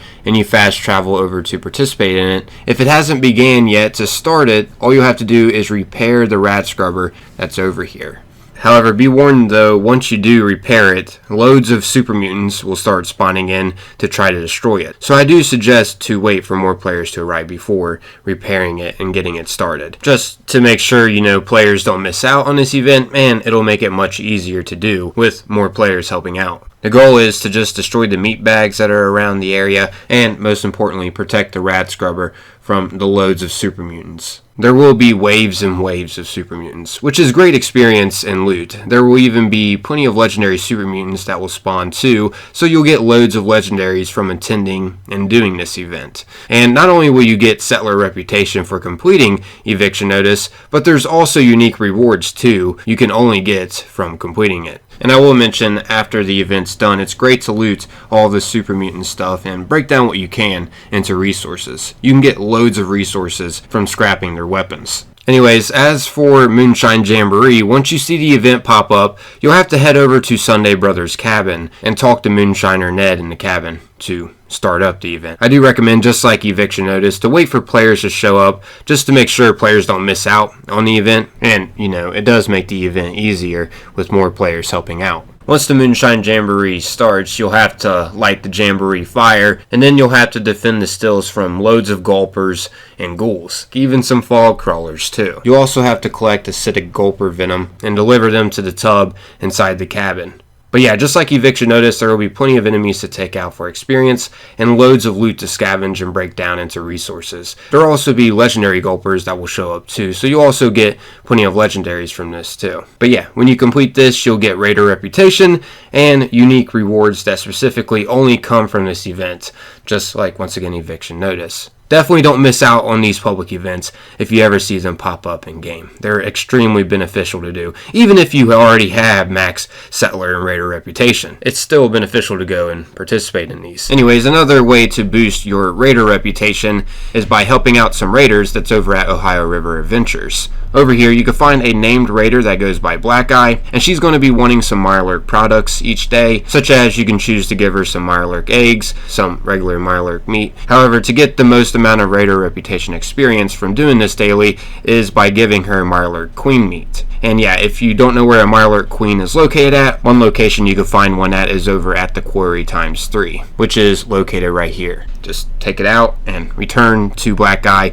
and give her the Mirelurk Queen meat each day for a little bit of a raider reputation boost. It's not much, but it's still something. And also you could talk to Fishbones over here, which he's located back here by the boat.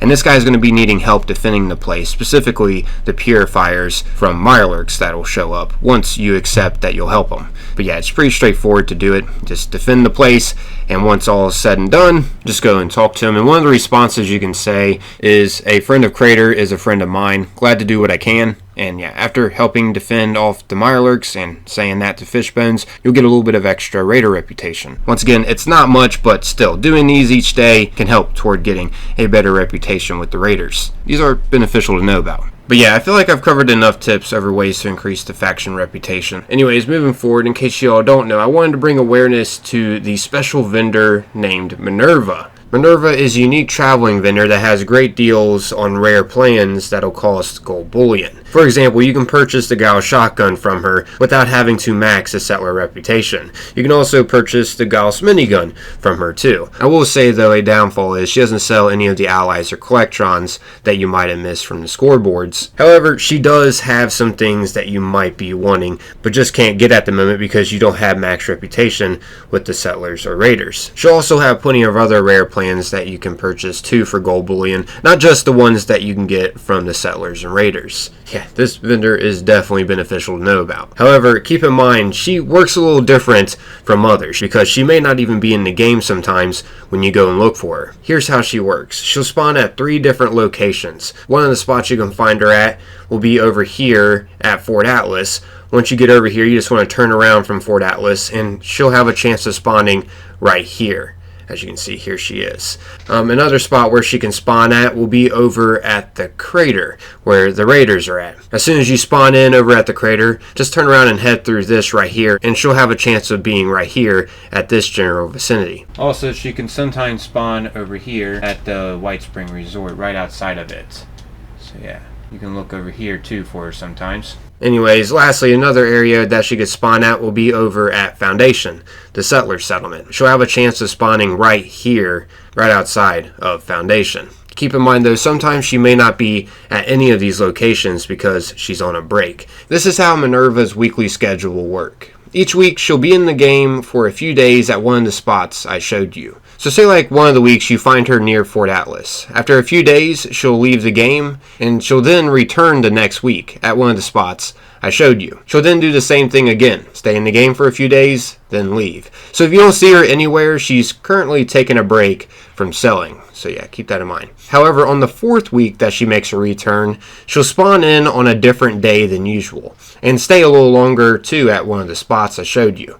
And most importantly, to top it off, she'll be doing her big sale too, which this will include even more of a variety of good deals for rare plans and her inventory for gold bullion. It's definitely worth it to check out her big sale. But anyways, once this ends, her schedule will then start over and repeat the same process the following week. So yeah, that's how her schedule works. She's basically on a 4-week cycle. The first 3 weeks, she's having her regular sales, and on her 4th week, she makes a return in the game. She has her big sale, which includes more of a variety of rare plans to purchase for gold bullion. And then after her 4th week of her having her big sale, she'll then take a break, and then when she returns, she'll reset back to having her regular sales and does the whole process over again. Has her little sales first 3 times, and then her big sale. And the things that she sells are discounted from what they usually are too. So it's definitely beneficial to find her and purchase what you can from her. You'll be able to get more things for less gold bullion. If you've ever played Destiny, she's like Xur. She's a unique vendor that comes in the game on certain days. Also, you could choose to talk to her, and she'll also have her bodyguard Tommy Tentoes with her too that you can talk to as well. I highly suggest that they have some interesting dialogue to check out, but I'm not going to be showing that in this video. Let's go ahead and move on to the next tip. This next one will be over the lookout towers. In case you don't know, traveling to the top of these that you find around the wasteland are worth it, because at the top, as you can see, you'll have an option to survey the area, and this will find locations you might have not discovered around the vicinity. It's definitely useful, especially when you're first starting and trying to find new locations, because each time you find a new location, you get experience too to help you level up. As for an example here, we identified 6 new locations. As you can see, they will be grayed out on the map of the ones that we found surveying the area. Keep in mind though, while it's grayed out, you can't fast travel over to the location. You have to actually go over there to unlock being able to fast travel to the place. But yeah, lookout towers can be convenient. Be warned, there's typically enemies around lookout towers too that you'll have to take on. Anyways, this next tip will be over team play. In case you don't know, you're able to create or join a public team. All you got to do is pull up the map and then go to social and then go over to public teams. Here you'll be able to join other teams in the game, or you can create your own for other players to potentially join your public team. Your public team will be listed in the public teams category once you do create it. And as for what public team you should create, it just all depends on what you're doing. As you can see, each public team will come with some kind of bonus benefit. Like for example, if you choose the Daily Ops public team, you'll get bonus experience for completing Daily Ops. Or if you choose the Events public team, you'll get bonus experience for completing events. The one that I typically choose is the Casual public team, just because this gives us bonus intelligence. And in case you don't know, the more intelligence you have, the more experience you'll get in general for doing anything. So this is like my go-to public team that I like to create. But once again, it just all depends on what you're actually doing. If you're going in to do an expeditions match, you may just want to start up a public team for expeditions so other players know what you want to go and do. And by the way, if you ever want to change up your public team or leave the public team that you're currently in, all you got to do is pull up the map once again and go to social and then head on over to the team category. And from here, you just click on your name, and as you can see, you can choose to change the public team or leave the team that you're currently in. It's also good to know from this team tab, you have the power to be able to kick someone from your team or promote someone else to leader. And just in case you don't know, you can manually invite players too, just by clicking on their icon and choosing to invite to team. It's definitely beneficial to try and form a team because it just makes things easier overall, and you can get more experience too. Alright, so anyways, for this next tip, I'll be showing you all how to get the fusion generator easily. This is an extremely useful generator to have at your camp because, as you can see, it produces 100 power. This should be able to power up everything you'll need at your camp. For a quick comparison of the other generators compared to the fusion generator, as you can see, the windmill generator produces 12 power, the small generator produces 3, the solar panel produces 5, the medium generator produces 5, and the large generator produces 10. There's also the super reactor, which also produces 100, but personally I prefer the fusion generator over the super reactor. You get the super reactor as a random reward from doing daily ops. It can take a while to get it, but to get the fusion generator, all you gotta do is head on over to the Whitespring Mall, which you can find the Whitespring Mall by heading on over to the Whitespring Resort, which is located right here on the map. So yeah, when you get over here, just head on inside the double doors right out in front of the building here. There are tons of valuables inside this place, not just a fusion generator plan to learn to craft it. You'll see when you make a trip over here. But yeah, once you're over here at the Whitespring Resort, you just head on inside, and once you enter the place, you can find the Whitespring Mall right down these stairs through these doors. So yeah, once you get in here, a vendor that sells a fusion generator plan will be located inside this shop here. Just trade with this Responder's vendor bot that's located right over here in this corner. And yeah, once you're trading with it, if you go over into the notes category, you can find a fusion generator plan, as you can see. This is a way to easily get this. It's definitely worth it. But yeah, anyways, these next few tips will be over how to lower the vendor prices, just to help you save some caps before purchasing. First off, it's good to know that the higher charisma that you have, the lower the vendor prices will be, which you're able to respec your character also down here in the Whitespring Mall. A respec station will be located over here in the Artisan's Corner. Yeah, just head up to this machine and you're able to make it so your charisma is higher on another build. You can have multiple builds. You can have like one being your main build and another one being a build for lower prices or something. I don't know. But yeah, this is one place you can go to just quickly make your charisma higher if you want to lower the vendor prices. As you can see here, the prices are a bit cheaper now. Like for example, the plan to craft the hazmat suits is now $950 instead of $1,200. Another way to lower the prices even more is by using the charisma perk called Hard Bargain. Having this on as well will lower the prices even more. It'll also make it so you get better deals when you sell things to the vendors too. So yeah, it doesn't hurt to throw this perk card on before making a purchase or selling things.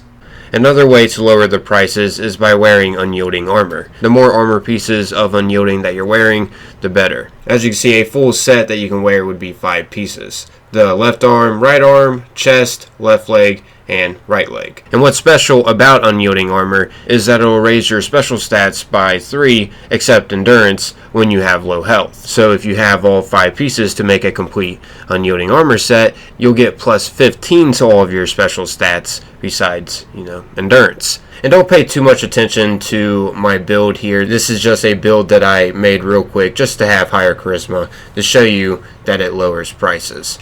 Really beneficial armor set, and of course not just to lower prices. Another benefit out of wearing the Unyielding armor set and getting higher special stats is because of the intelligence boost. The higher your intelligence, the more experience you're going to be getting in general. This is the next tip that I was going to let you all know about. As you can see here for a preview, I have 1 intelligence, and here's how much experience I get for each ghoul I take out.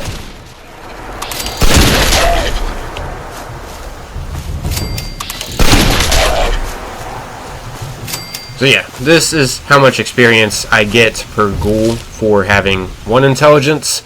And now I'm going to go ahead and show you all how much experience I get per ghoul for having higher intelligence. So I'm going to go ahead and boost it up to 15. And I'm also going to put on the Unyielding armor set to raise my intelligence even more. I also have 3 armor pieces that have plus 1 intelligence on them. So I'll get an extra 3 intelligence points. So yeah. As you can see, I have 33 intelligence now. And here's how much experience I get per ghoul.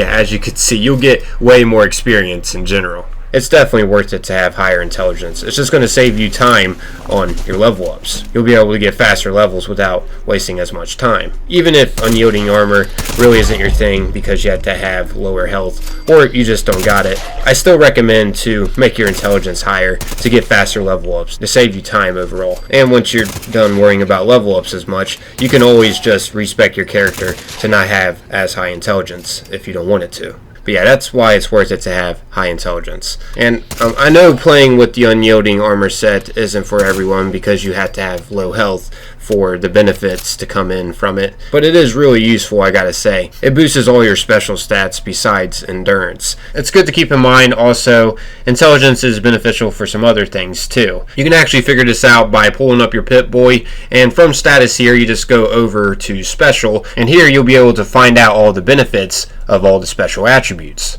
As you can see, if we go down to intelligence, it states, intelligence is a measure of overall mental acuity, affects ability to hack terminals, condition and durability of crafted items, experience gained, and returns from scrapping. So yeah, actually, you know what? The next tips I'm going to be getting into will be about the other special attributes, because it's beneficial knowing what each of them do. So yeah, let's go ahead and get into these other ones. Strength is a measure of your raw physical power. It affects how much you can carry and the damage of all melee attacks. So for an example here, as you can see right now I can carry 405. And if I take off my unyielding armor set, I can now only carry 310. Keep in mind some of my armor pieces are deep pocketed. I did modify a deep pocketed modification on them to allow me to carry a little bit more. But yeah, you get the point. Putting these on definitely boosts your strength so you can carry even more. As you can see, my strength with the armor set off is only at 8, and with it on, it's at 23. So yeah, good boost with it. But anyways, next tip is about the benefits of perception.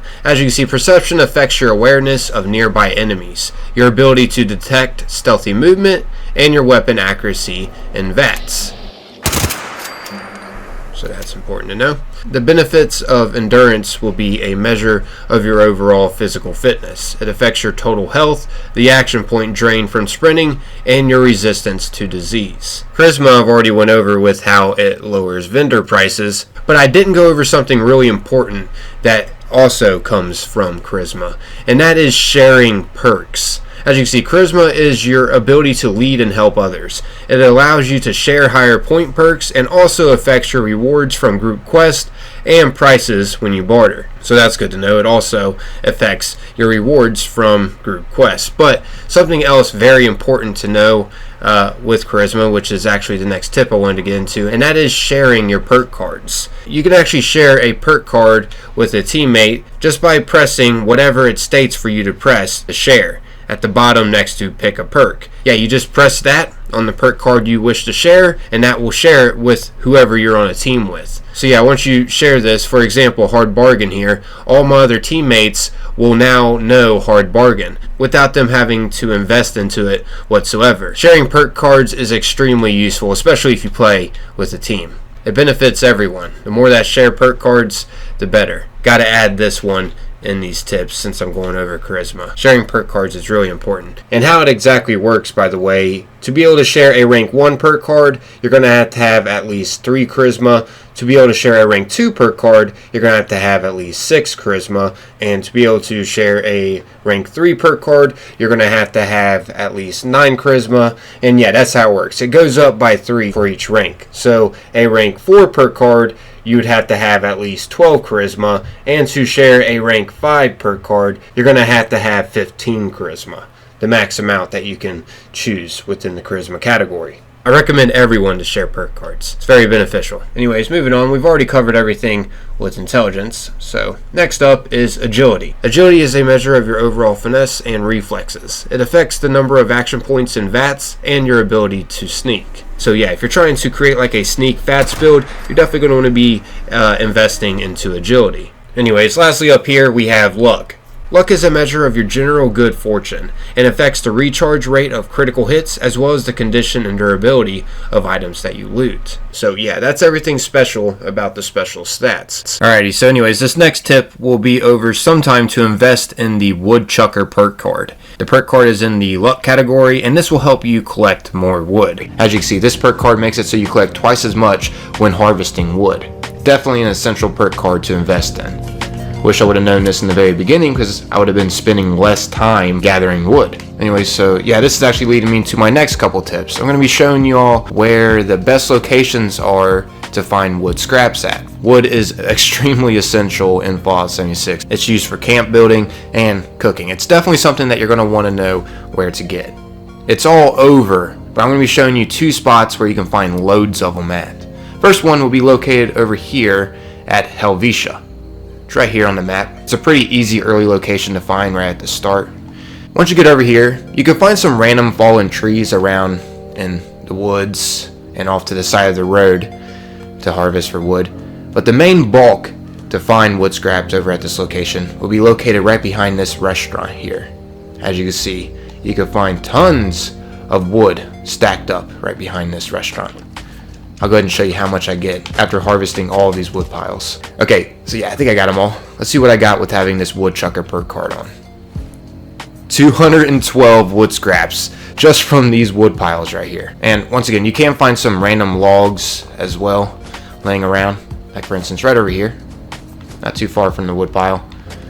Just have to search around for them. Okay, just something extra real quick that I wanted to add here, just to blow some of your guys' mind with the attention to detail Bethesda did for this game. Check this out. As you can see, the wood pile is here in the game, but it's also here in real life. This is in Helvetia in West Virginia.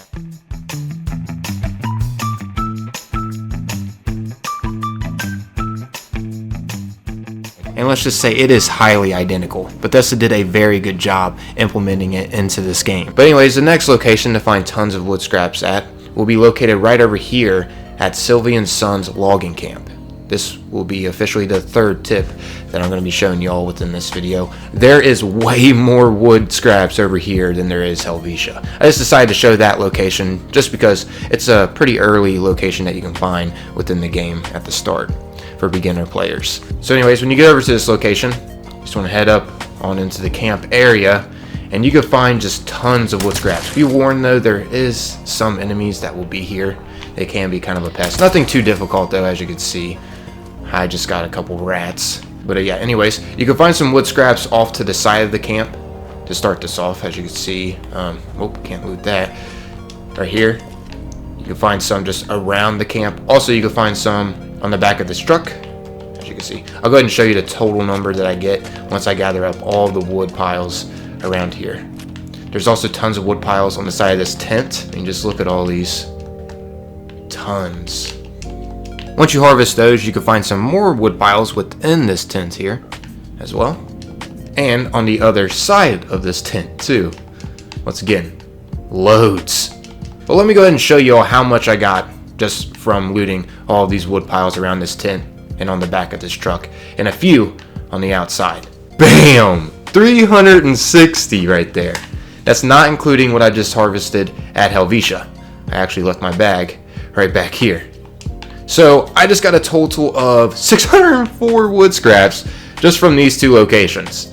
Definitely a hot spot to be checking out if you are wanting wood. Like I mentioned, wood scraps are pretty essential within Fallout 76. It's definitely good to know where you can find them at. Okay, so I'm showing you all how to get steel the fastest in Fallout 76. And it's just simply taking out enemies and scrapping their weapons. One location for a hotspot with enemies will be located over here at the Blackwater Mine, right next to the Whitesprings Resort.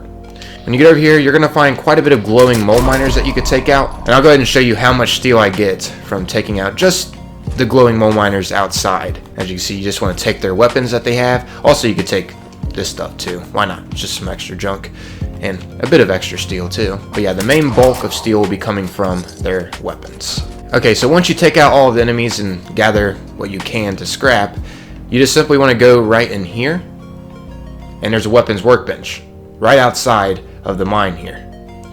Oh, and by the way, you want to make sure you have the Scrapper perk card This is an essential perk card to get the most bang for your buck when you are scrapping stuff. It's located in the intelligence category. As you can see, this takes 1 star to max it out. And this perk card states that you obtain more components when you scrap weapons and armor. So that's why it's extremely important to be gathering up the weapons and whatnot from the enemies. Definitely be sure to have this perk card equipped before you go ahead and scrap everything. But yeah, check this out. I'll go ahead and scrap what I got just from the outside here. Okay, so their breathers give aluminum and rubber, and their filters give copper, rubber, and steel. Their miner suits give black titanium, gears, and steel. And they also have mole rat teeth, which gives us bone. But yeah, here's what all I got from just the outside. Got 88 steel, 15 wood, 5 rubber, 2 leather, 3 gears, 2 copper, 4 bone shards, 3 black titanium scrap, and 2 aluminum. That's not even counting the inside, which there's just loads more glowing mole miners inside this mine, which the entrance is right over here. And real quick, just an extra tip here, I'm not going to count this toward the list since I am at the same location, but for those of you that are familiar with the Uranium Fever event, which is a pretty common event within Fallout 76, you're going to be taking out a bunch of glowing mole miners around in this vicinity, and you have to protect these from getting destroyed. But yeah, once you take out all the glowing mole miners, be sure to be collecting their weapons and whatnot, because right down here in the entrance to this place, there's another workbench that you can use to scrap all the weapons that you acquire from the mole miners, which once again can add up to quite a bit of scrap for you. Just wanted to throw that out there for y'all. Anyways, let's go ahead and get on to the next one. I'm going to be showing you all the best location to find the most amount of lead at in the game, and that is right over here at the Lucky Hole Mine. There is tons of lead veins down in this mine. Okay, so just to show you all proof, I don't have any lead ore on me whatsoever, which by the way, lead is used to make ammunition. As you can see, I have no lead ore on me. So I'm going to be showing you all how much I gather down in here overall. And by the way, where you find the lead ore at is on the side of walls in this mine and in these mining carts too, sometimes. As you can see, here's some in this cart. Oh, well, that's a crystal vein. Oh, you do find a bunch of crystal ore as well down in here. Ha! Here's a lead vein. Bam. Definitely be sure to be checking in these dead end areas. These areas seem to be most infested with lead veins. Now, I'm not going to show you exactly where everything is down in here because this is a pretty large mine. I'm just shooting you in the direction of where you can find the most lead at. This is the most infested area to find lead veins to get lead ore to make ammunition. This is an extremely useful tip that I wish I knew when I was first starting, because then I wouldn't have ran out of ammo so much, nor would I had to have bought any ammo either, because I would have been just stocked up from farming all of this all the time. Oh, and by the way, I guess I should throw this out to y'all, just in case some of you don't know about this. Once you get to this area within the mine, and you've harvested all of the lead ore that you can find, go through this tunnel system here, and harvest all the lead ore that you find on the side of the walls this way, and then come back through this tunnel system once you got all that lead ore. And there's actually a secret passage here, as you can see on our right, before we go through this tunnel here. Yeah, there's plenty of lead ore through this tunnel too that you can harvest. So keep that in mind. It's an easy passageway to pass up. And like I mentioned before, I'm not going to completely hold your hand going through here showing you where every single lead vein is at. Just keep in mind that the Lucky Hole Mine location is the most infested area to find lead at. You'll get more familiar where all the veins are at the more you farm this location, of course. Anyways, as you can see, I got 264 lead ore from this one run down here, and 70 raw crystal. And I'm pretty sure you can get more than what I'm showing you here. This is just the gist of what you can acquire down here. It's a pretty insane farm to keep in mind. This is actually one of the advanced tips that I'm adding in this video. Alright, so for this tip is a pretty important one, especially if you're trying to farm the lead ore here, is to be sure to be wearing Excavator power armor, which I have a link down below in the description to a video of showing how to get this specific power armor if you don't know how. I don't feel like explaining that in this video because I don't want to drag this on too long. But yeah, the reason why you want to wear Excavator power armor is because when you go to harvest a lead vein, you actually get more from the lead vein within the power armor. As you can see right there, I just got a few lead ore, but check this out when I go to actually harvest a lead vein within the power armor. Boom, 4 just from harvesting it there once. And then boom, another 4. I think I got 4 or 5 from just harvesting regularly without the power armor. So it's definitely important to be wearing the excavator power armor when you are farming ore. Okay, so I'm going to be showing y'all one of the best locations to get plastic at, which is another essential resource within Fallout 76. But yeah, one of the best locations is located right over here at Morgantown, at the Morgantown High School. As you can see, I'm right in front of it right now on the map. The reason why I'm showing this location is because this is an easy early area to get to if you are a beginner player. As you can see, the entrance to the high school is right here. Once inside, you just want to gather these plastic pumpkins that you'll find around the building. As you can see, I just found 2 right there off the start. There's a 3rd one. They're just located all around inside this building. Also, be wary, there are some enemies inside here too. Nothing too powerful, because after all, this is one of the beginner locations. Still, nonetheless, a great farming spot for plastic. As you see, here's some more plastic pumpkins. Look at all these. Yeah, you can just find all kinds of goodies in here to stock up on scrap, especially here in the cafeteria. You can find plenty of plastic plates, spoons, and forks, not to mention knives within this area of the high school. And especially don't forget to check out the gymnasium while you're looting through here as well. There is tons of plastic material within the gymnasium too. I mean, just look at all these plastic plates right here stacked on one another. You can also find plenty of plastic pumpkins in this area too. Not to mention, you can find plenty of materials in here that you can scrap for rubber as well, such as all these golf balls. Okay, so from that one run at Morgantown High School, let's see what all I got. Okay, so as you can see, I got 92 plastic, which was the material that I was looking for within the high school. There is plenty of other materials that you can find within the place, such as those golf balls that I was mentioning, but I didn't pick all those up. I only picked up like 2. But yeah, keep that in mind. You can get even more junk scrap than what I'm showing you here. My main goal is just to show you that it is loaded with plastic. Okay, so I'm showing you one of the best ways to farm acid at, which is located right up here at this workshop. As you can see, it's called Hemlock Holes Maintenance. It's right next to the Hemlock Holes location. The reason why I'm showing this one is because, once again, this is an easy early area that you can get to in the game if you are a beginner player. And as you can see, at this workshop, there are 3 acid spots that we can take over to accumulate acid over time when just casually playing the game. So yeah, you just want to claim this workshop. Keep in mind, when you do claim workshops, this can initiate you into PvP. So that is the downfall over this, but if you have a private server, this should be no problem to farm the acid. But if you aren't in a private server, you could possibly be facing some other players that are wanting this workshop. Just depends on the player, I guess. But yeah, as you can see, here's one spot that you can place an acid extractor at. Bam. And here are the other 2. So just go to your resources and place the extractors here. Then once you got them all hooked up, you simply want to get power to them however you want to do that. I'm just going to go ahead and set up a fusion generator on top of this and then connect my wiring to each extractor to get them running. Wire is too long. Oh heck no. So if that happens to you, just place a power connector somewhere, and that's how you can go about doing that. And the good thing about claiming workshops, it won't take away your camp that you've already built. There are places on the map that you can find acid spots at that you can build your camp around and have an acid extractor there. Okay, got all the extractors running. And over time, these will give us acid. Of course, there will be sometimes enemies that will attack here, but you're typically notified in the top right. As you can see at the moment, I have to defend Hemlock Holes Maintenance. Alrighty, so anyways, I'm going to be showing you all one of the best locations to go to farm cloth, and that will be located right over here at the new Appalachian Central Train Yard. It's a little above Whitesprings Resort.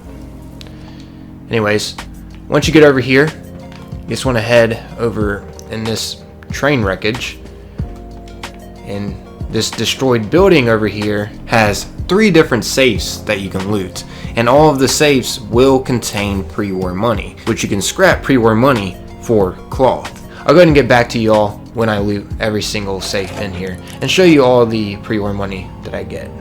Okay, so within here I found 42 pre-war money. Also, by the way, just throwing this out there real quick, you find a pretty rare mask inside this safe here. As you can see, it's called the Fosnot Man mask. Looks pretty eerie. Anyways, from these 3 safes that you can find in this room, you can also go over here, up in this building. You can find another safe, which will give you quite a bit more pre-war money that you can scrap for cloth. So I got a total of 53 pre-war money from that run, which adds up to 53 cloth. Anyways, next tip I have for y'all is to invest into the Ammosmith perk card, which is located in the agility category. And for the tip I have for y'all is to invest into Super Duper, which is located in the luck category. As you can see, what Super Duper does is when you craft anything, there's a 30% chance you'll get double results, which definitely doesn't hurt. And what the Ammosmith perk card does, it makes it so you produce 80% more rounds when crafting ammunition. Definitely crucial perk cards to be investing in when you are making ammo. Alright, so anyways, now since you guys know the essentials on where to get most of the resources at in the game, I'm going to go ahead and show you all on how to make gunpowder. You just want to head on over to a chemistry station and go under the ammo category, and as you can see, you can make 15 gunpowder for 3 acid and 5 cloth. I've already showed you how to get cloth and acid, and I also showed you about the Super Duper perk card that I just mentioned, which you want to be sure you have that equipped when you go to make these, because you can have a chance at getting 30 for 3 acid and 5 cloth. So yeah, now let's go ahead and make some gunpowder. And up next, since we got the gunpowder made, let's go ahead and craft some ammunition. Which, in order to craft ammunition, you want to head on over to a Tinker's Workbench. Once again, be sure to have the Super Duper perk card on and the Ammosmith perk card on, because that's going to make it so you make more ammunition at once. I'm going to go ahead and make 45 rounds since I rock a fixer. As you see, it's going to cost lead, steel, and gunpowder, which I showed you how to get all of this in this one video. Pretty insane. By the way, what I didn't mention, how to make your lead ore into lead, which in order to do that, as you see, the Super Duper perk card actually worked with some of that ammunition I just made. But anyways, how you do that is, once again, go up to a chemistry station and go down to smelting. As you can see, you can make 5 lead scrap for 1 acid and 2 lead ore. Once again, I've already showed you how to get acid, and I also showed you a very efficient way to get lead ore. So yeah, bam! There you have it, everyone. That's how you do that. Sheesh, they're getting a little bit faster, I know. Anyways, next up here, if you play an instrument for a certain amount of time, you actually get well tuned. Bam! As you can see, I feel well tuned now. And what this does is, go ahead and show you. If I go ahead and head on over to stats and check out effect, this makes it so I have plus 25 action point regeneration for an hour. Definitely something to take advantage of, because it's really simple too. Anyways, next up here is just simply sleeping in your bed. If you sleep in your bed long enough and make your character well rested, you actually get bonus experience. Boom! I officially feel well rested. And check this out. When I go over to my stats category once again, in my Pip-Boy, as you see, it gives me plus 5% experience for 2 hours. Definitely something once again to take advantage of. Anyways, next tip that I wish I knew from the start will be located right over here at the Whitespring Resort. It's right by the Whitesprings Golf Club. I'm right by it on the map. And over here, you can find this gazebo. And underneath this, you can find this special sulfur water fountain. And when you drink out of it, you actually cure any of your diseases that you have. And currently, I have the disease dysentery. And I can get rid of this just by drinking out of this water fountain. Check this out. Bam! I recovered from it now. Pretty beneficial. It can cure any of your diseases. Unfortunately, however, when you go to collect water from this water fountain, you don't get sulfur water. You just get regular old dirty water. That's the unfortunate part. Anyway, speaking of getting rid of your diseases, this tip that I'm going to be going over is something so you don't get rid of your mutations. A lot of players use mutations, especially myself, because they are pretty beneficial in the game. As you can see, I have Adrenal Reaction, Chameleon, Marsupial, and Talons. And how I'm able to not get rid of any of these mutations, which by the way you get from just getting radiated every now and then, or you can drink mutation serums to specifically get a mutation that you're looking for. But in order to not get rid of these ever when you take Radaway, like look, check this out. I'll go ahead and use a Radaway. As some of you may know, this would typically get rid of your mutations, but yeah, as you can see, they are all still there. And the reason why this is because I have Starched Genes equipped, which is a luck perk card. What this does is makes it so you will never mutate from rads, and Radaway will never cure mutations. So if you don't technically want mutations ever, this is a perk card to use, which I know some players out there just want to play regularly instead of being mutated, or if you just want to keep the mutations that you have, this is the perk card to use. All in all, an essential perk card to check out. So yeah, there you guys have it. A huge comprehensive guide over loads of tips in Fallout 76. Hopefully this video was informative to you and it helped you out. As a friendly reminder here, consider showing support on this video in some kind of way with like a like or comment or possibly share this. That'd be greatly appreciated.